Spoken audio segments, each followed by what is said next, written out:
Welcome back to my channel. You're watching HQ BMW and my name is Jeff. So it's time to get dirty and get this water pump changed. Well, first thing you need to do is disconnect the battery. You're going to be unplugging several sensors and you do not want to fry anything because you just don't want to fry anything. So disconnect the battery first thing, very important. And then do not close your trunk, because if you close your trunk and your battery is unplugged, you're gonna have to get creative in going through the back seat to try and open your trunk. So what I do is I put something in the way of the trunk, my snow brush because it's crappy outside, or a blanket, or anything. Just put something in front of your trunk so that you know not to close your trunk. So let's do that first, and then we'll get going on the water pump.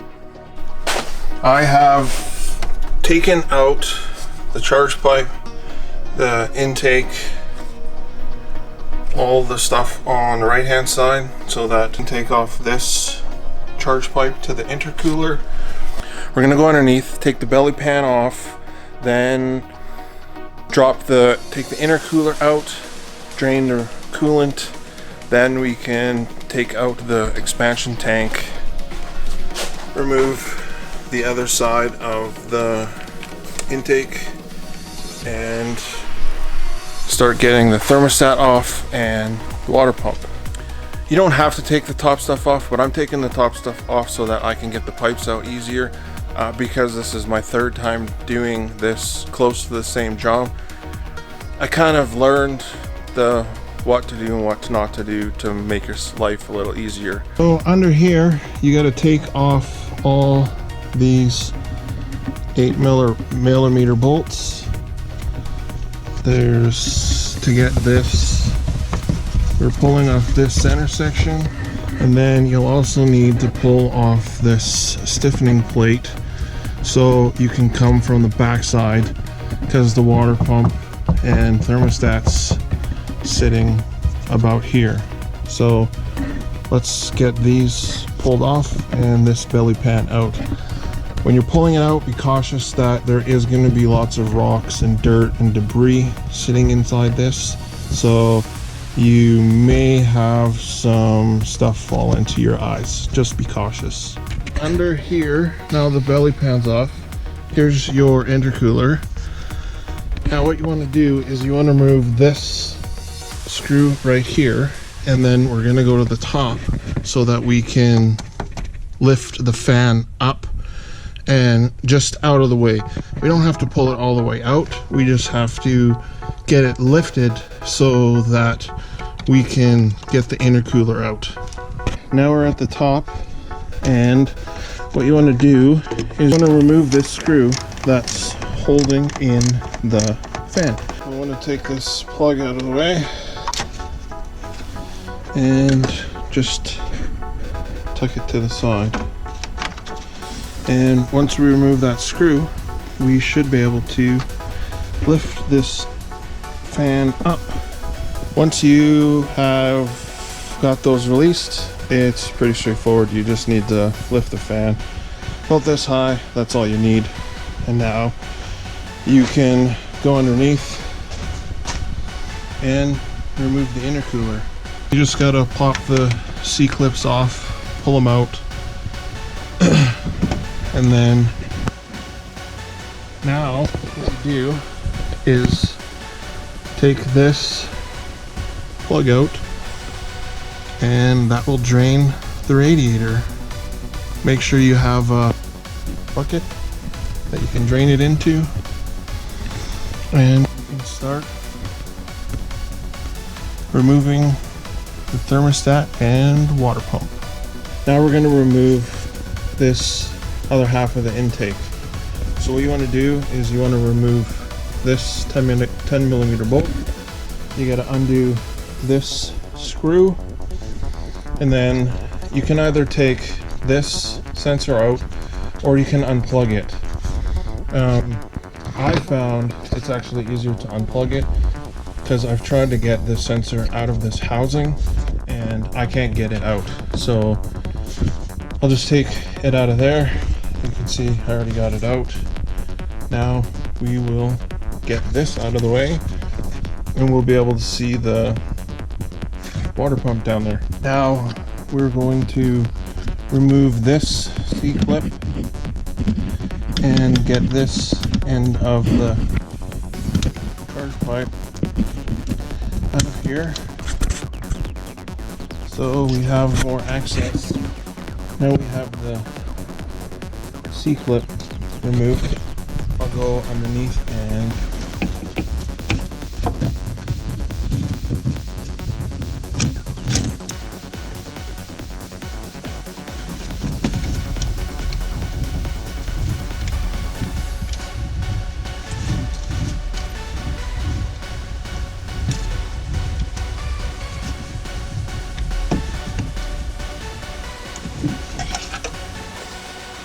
all these hoses are connecting to the thermostat. So we'll take this hose off and then go underneath and start removing hoses. Here's your thermostat. So you need to disconnect all of the hoses, loosen all the clamps, take the C-clip off. Right in here, you remove those two bolts. Take those two bolts off. Remove the C-clips, and then you should be able to pull the thermostat out. So we're in the passenger side wheel well, and there's one more clamp that you have to undo, and it's right here. And it's easier if you take your tire off and come in through the passenger wheel well, and it'll make your life a whole lot simpler.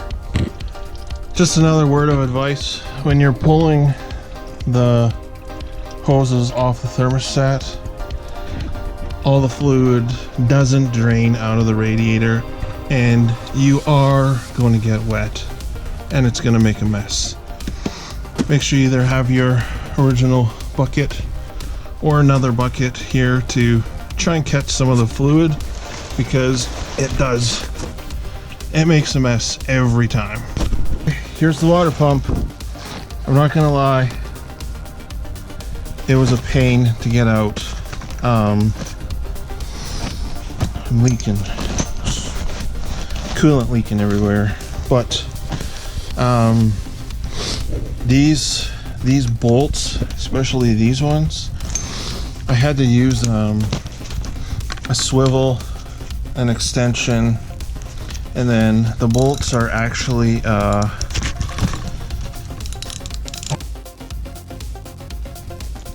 an E12.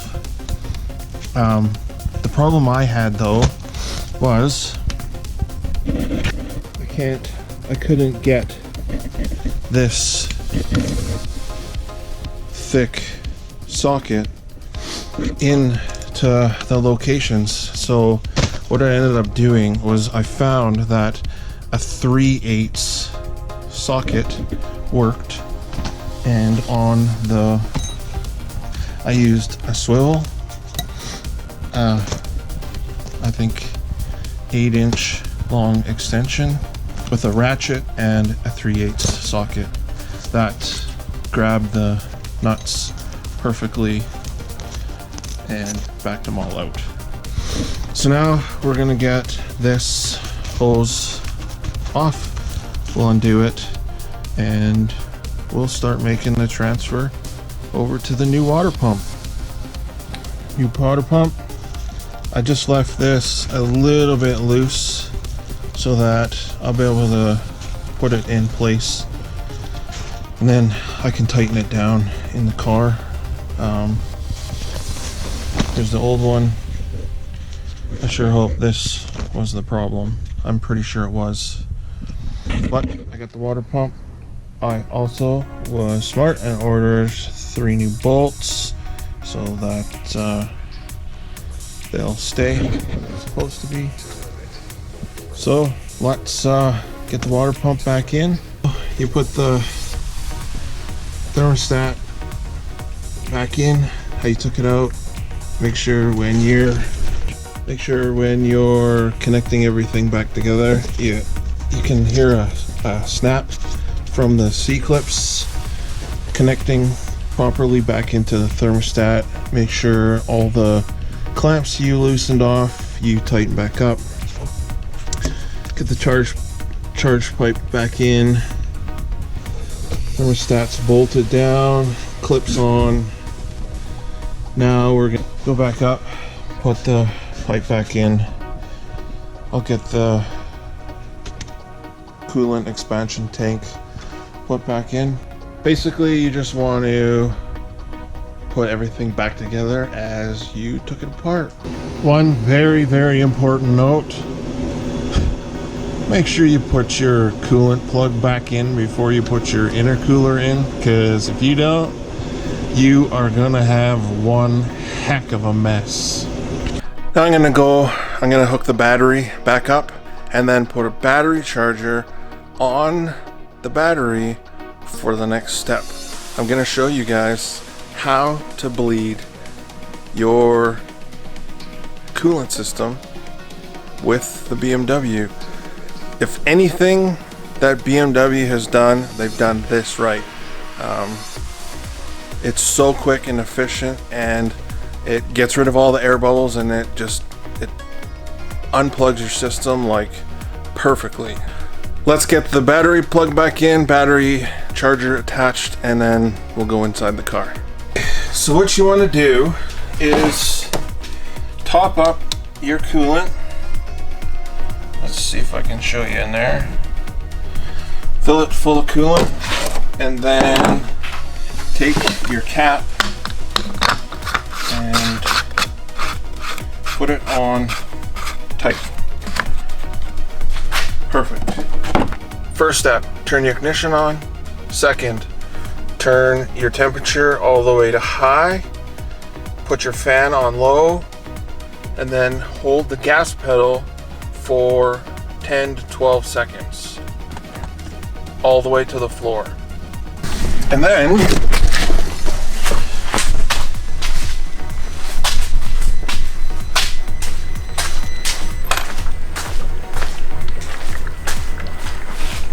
you will hear your water pump running.